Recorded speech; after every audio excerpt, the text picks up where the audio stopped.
If I know what my individual decade dream is, then I can use that to show up better for my team at work. If you don't have good relationship with yourself, there is no way for you to build with others because you can't give what you don't have. Welcome to this special Life by Design episode of Sunny Silver Linings. Sunny's guest today is a highly experienced life and business coach. Please welcome Ann Sheu, founder and CEO of Mpowered Families. Now, here's your host, the visionary founder and CEO of IT by Design and MSP Talent Authority, Mr. Sunny Kaila. Over to you, Sunny. Welcome to another episode of Sunny's Silver Linings. If you're new to this podcast, please don't forget to like, subscribe, and leave a comment. Today, I have a very special guest, and she will be talking about relationships. Relationships are so important to live life by design. And I'm so excited about having this conversation. Ann, welcome to the show. Hi, Sunny. So great to be here. I truly appreciate you. And I normally talk about living life by design, not by default. And relationships are a big part of living life with that intention, living by design. So let's start with what inspired you. What inspired you to start Mpowered Families, and what is your core mission? Oh, gosh. But there's a long history that comes from a lot of personal issues that we went through. You know, we were working really long days, and we were going through a lot of different changes in our lives. My father had recently passed away. We were watching my in-laws' marriage fall apart, and we just realized that we had a lot of the same habits, and we just knew that if we didn't do something different, that we would end up down that same route. And so we didn't have a lot of marriage mentors. We didn't know a lot of people that were married a really long time that were still madly in love, and we didn't know where to turn. So we just turned to what we knew best, which was, how do you build great teams? How do you build strong cultures? How do you create really amazing organizations? And we started applying those concepts to our family. And we were blown away by the transformation that we were seeing in our own family. And then we started sharing with friends. And then they were having transformation in their family, and they were coming back and asking for more.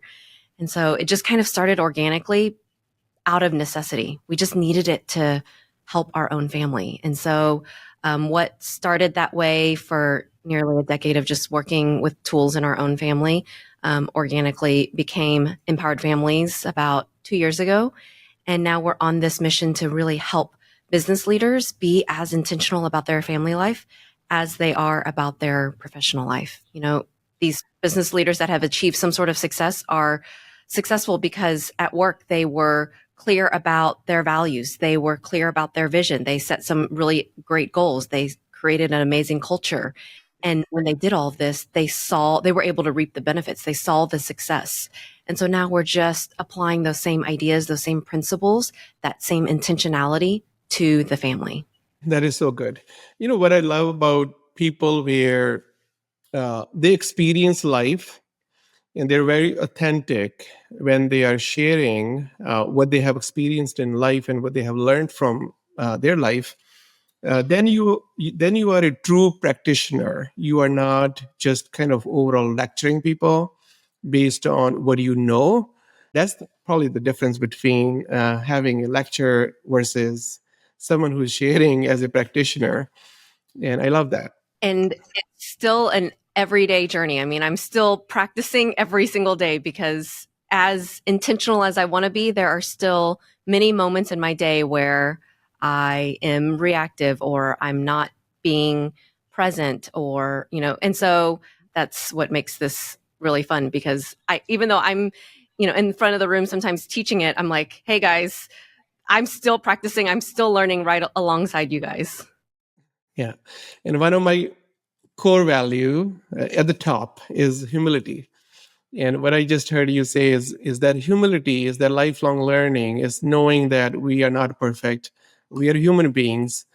And as our leadership coach, Dan Sullivan, will say, progress, not perfection. That there is always, as long as we're intentional, we're aware, and we're being intentional about walking towards the future that we want to build. So it's really having that intention, and that's why life by design.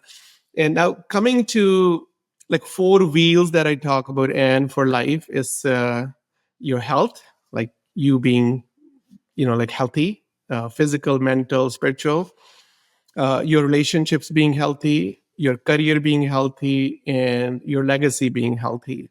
And let's talk about that a little bit. Where, like, you talked about your own experience, and you talked about the relationship challenges and what you have learned and tools that you have developed. So, can you talk to me about most common issues you see in relationships today, and how do you recommend addressing them? Yeah, I think one of the most common issues that people face in their relationships is they aren't taking the time and the space to do their own me work. And, like your homework, you have your me work. And this is getting clear on who you are, what's important, what you really want out of life. And a lot of times people are either just too busy and they're not being intentional and taking the space, or they might be avoiding it because they feel like it's being selfish. They feel like I need to take care of all these other people around me, and I need to take care of my team, my family, my kids, my parents. And who has time to take a couple hours to really think about me? And that might feel really selfish. And so by not doing this me work, they are really harming the relationship because they aren't showing up as their best self. If I am not clear about who I am and what's important to me, I'm not able to advocate for those things. So then what it looks like is I end up just being a martyr because I don't have the clarity. I don't know what it is that I want. And sometimes they even think that by not doing this me work, that they're being selfless. But we like to say it's actually selfish because you're holding back the best part of you from your family and from your friends, from your most important relationships. They're not able to see this full, authentic, vibrant version of you because you don't even know what that full, authentic, vibrant version is. Mm-hmm. So it's more like a self-care, that taking care of yourself before you take care of others. And no, I love that. And like a constant reminder is when I get on the plane and sit, and that announcement that goes like, have your own oxygen first. You're not going to be able to help them if you don't have your own mask on. So I think this kind of resonates really well with me. Yeah, you'll eventually run out of oxygen if you don't put your mask on first. And I think we falsely believe that we have this like endless cup that we can pour from. And if we don't do this me work, if we don't take care of ourselves, if we don't get clear on what's really important, then our cup is eventually going to be empty and we're not going to be able to take care of those key relationships. The other thing that I'd like to call out is that I think that sometimes relationships suffer because we will punt important things, meaning we will punt time with our spouse or time with our kids because work is taking a priority, or because we think that we've got another, if you have young kids, you think, oh, I've got until they're 18. Or if you're married, you might think, oh, I will spend more time. I'll do that couples trip with my spouse after my kids move out. Or I'll spend more time with my parents after I get this promotion. Or, and there's this punting, and we end up punting the really important things on our life because of the urgent things that are calling our attention and are screaming the loudest. And just because something is screaming the loudest doesn't necessarily mean it's the most important. It's like it's that urgent and important matrix. And we get blinded by the urgent and the loud fires. And then we don't create the time and we don't protect time on our calendars for the really important things. And by punting, because we think that we've got this unlimited, infinite amount of time, it's a fallacy. We don't. And if we don't be intentional, if we're not intentional about our time, then it's a really dangerous, slippery slope. Yeah, that is so true. Sometimes we're like, oh, tomorrow or next week or next month or next year. And I think you said it, or I heard someone say this, that you only get 18 summers with your kids, for example. Time flies. And so it's like being intentional about making your relationships a priority, relationships that are important. So not only do you only have 18 summers with your kids, but the math is that you spend 75% of your time with your kids before they turn 18. And a lot of people are banking on those 18 years, but what they don't take into consideration is that once they start driving, they're pretty much out of the house. They're spending summers with their friends, with their families, at work or at camps. And so we've had a lot of friends come back to us and say, oh my gosh, I didn't realize that I actually only have 16 real summers, real years with my kids before they're out of the house. Yeah. When they start flying, Yeah. then Yeah. yeah, then they want to fly Yeah. more than just kind of sitting right next to you. Yep. So what are the top 2 to 3 strategies that you recommend people can consider for them to really do well and overcome these obstacles?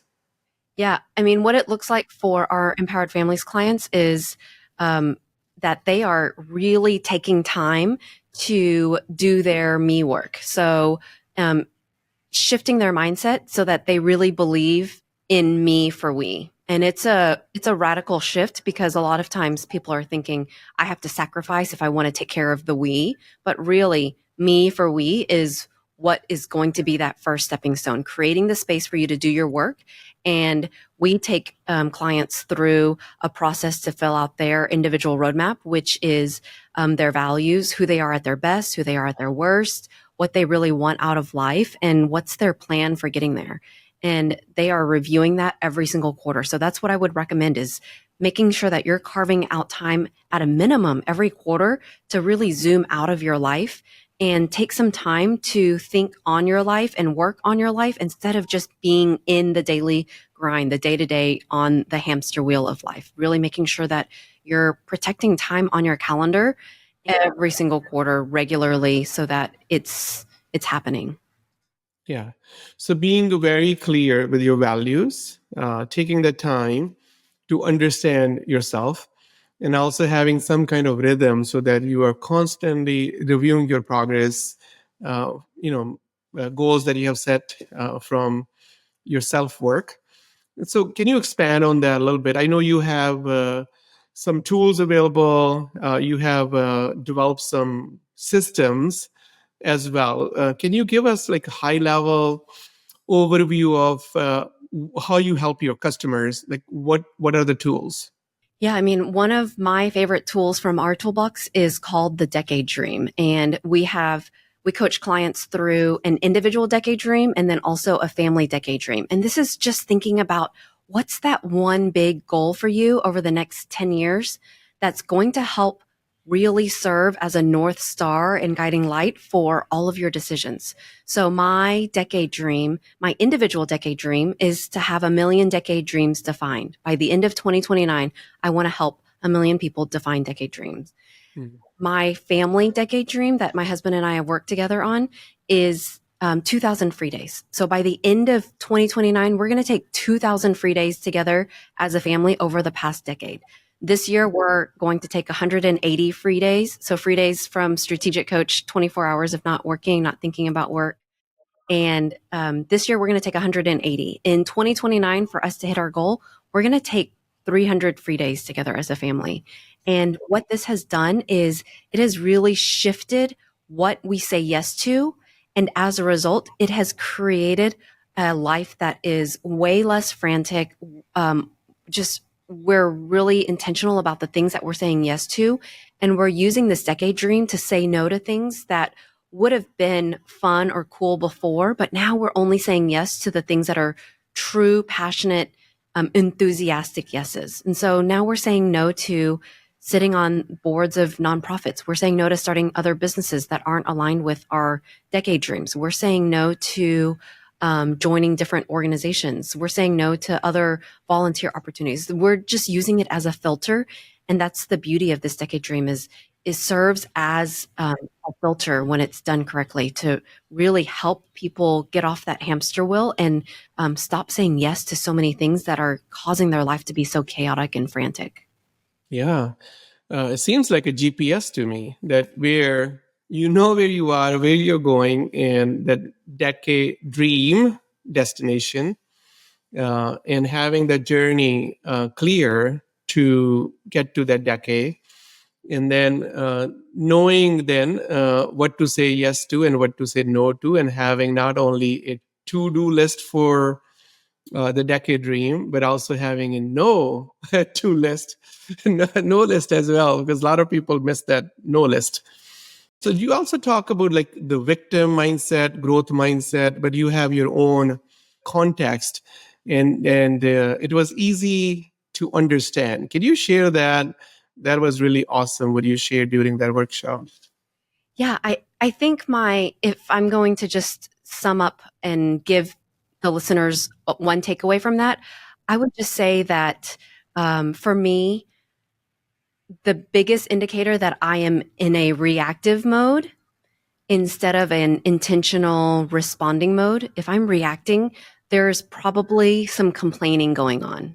So if I Mm. catch myself complaining, whether it's in my head or if I'm texting a complaint or if I'm saying it out loud, and even if it's joking, right? A lot of times we'll be like, oh, the weather's so bad outside. It's 120 degrees. I mean, we're still complaining, even though it's said with a smile and a joke, a laugh. Yeah, yeah. But if we catch ourselves complaining, then it's an indicator that we are in this reactive, and as from my good friend David Emerald coined it, the dreaded drama triangle. And the dreaded drama triangle has three roles: the victim, the persecutor, and the rescuer.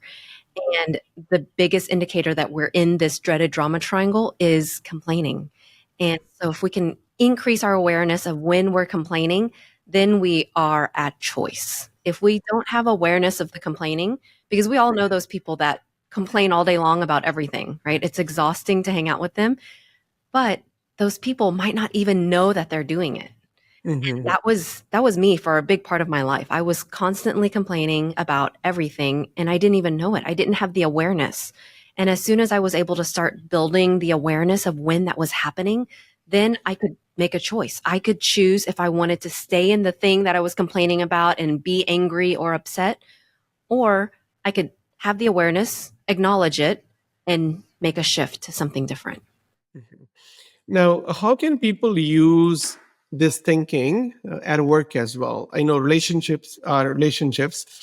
Decade Dream is something that you probably described this as more like a family tool. Is there any recommendation that you have for people to build better relationships at work? Like, how do you think about that? Yeah, I mean, I think number one is the decade dream, the individual decade dream is still powerful for the individual at work. Because if I know what my individual decade dream is, then I can use that to show up better for my team at work.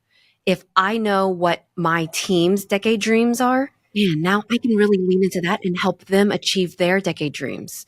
We have a lot of individuals whose decade dreams are professional, and then we have some that are personal, but whether it's personal or professional, it's still a really powerful concept because now I know what my hopes and dreams are of my team members. And I can use that because then I can support them in that effort and really create a team where people are getting to live their best life and live out their dreams by being a team member on my team. We really encourage our clients to not weaponize the drama triangle and the tools, because it's very easy to say, oh, you're persecuting me right now, or stop being such a victim, right? And it's almost like once we talk about creating awareness of listening for complaints, we can't unsee it in other people. Like it's almost as if we are highly sensitive to the complaints of other people. But Hmm. for me, the drama triangle work is all about self-awareness. As soon as we're calling somebody out for being in the drama triangle and saying they're being a victim or they're complaining or they're persecuting somebody, then all we've done is inserted ourselves into their drama triangle. So if we look at these tools as self-awareness, self-leadership, then it helps you show up better for your team, for your your coworkers, for your company. Yeah, so that is a great way to kind of really lead by example. And I mean, the positive focus culture gets created when you show up to contribute to their life and the alignment with what they want, and that alignment with the company goals and everything else. So I think there's a huge benefit of thinking, and I think that's really a great way to think about your culture, a great way to build winning teams.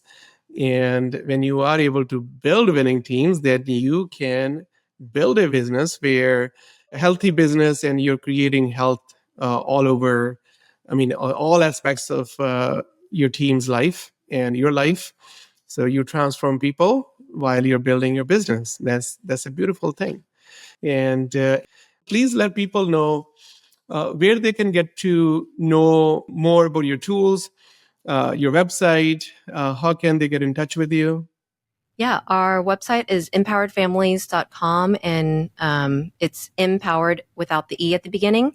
And I would say if people want to chat, just send me a message on LinkedIn, because I'm obsessed about this work. This is our purpose work. This is my passion work. And so if anybody wants to continue the conversation, I'm happy to chat with anybody. So just send me a message on LinkedIn, and would love to connect and continue the conversation. I think just to wrap up, I would say for those most important relationships in your life, making sure that you are aligned on those long-term goals. We like to call it decade dream. You can call it whatever you want, but just carving out the time to be aligned on those long-term goals, and then making sure that you're taking time to really work on your personal life, on your relationships, the same way that you work on your business, on your team, and making sure that you're treating your most important relationships, those family, the team members, as the most important teams that you'll ever build, because they really are the most important people in our life. And I think sometimes it's easy to forget that. So making sure that you're carving out that time to work on those relationships, just like you do those other relationships in your life. Thank you so much, Ann. Truly appreciate you. Thank you for coming and making an impact. I truly appreciate your contributions to our community. What my takeaway today is that you got to have a great relationship with yourself before you build a relationship with others. Like, that's the bottom line for me. That if you don't have good relationship with yourself, then there is no way for you to build with others, because you can't give what you don't have. So knowing your best decade or decade dream, whatever you call it, but knowing where you want to go, your purpose, your vision, your values, having that clarity about yourself, and then taking time to kind of set your goals, get that alignment with your loved ones at home and at work and your friend circle. And then life can be a beautiful thing where you're like, oh, life is not happening to me. I am living intentionally. I'm living with purpose, and I'm happy, and I am having a lot more gratitude than just complaining. And I mean, this is just so wonderful what you have shared. Thank you so much, and I truly appreciate you. You take care. Thank you so much, Sunny. Thank you for watching Sunny's Silver Linings. Don't forget to like, share, and subscribe. See you next time.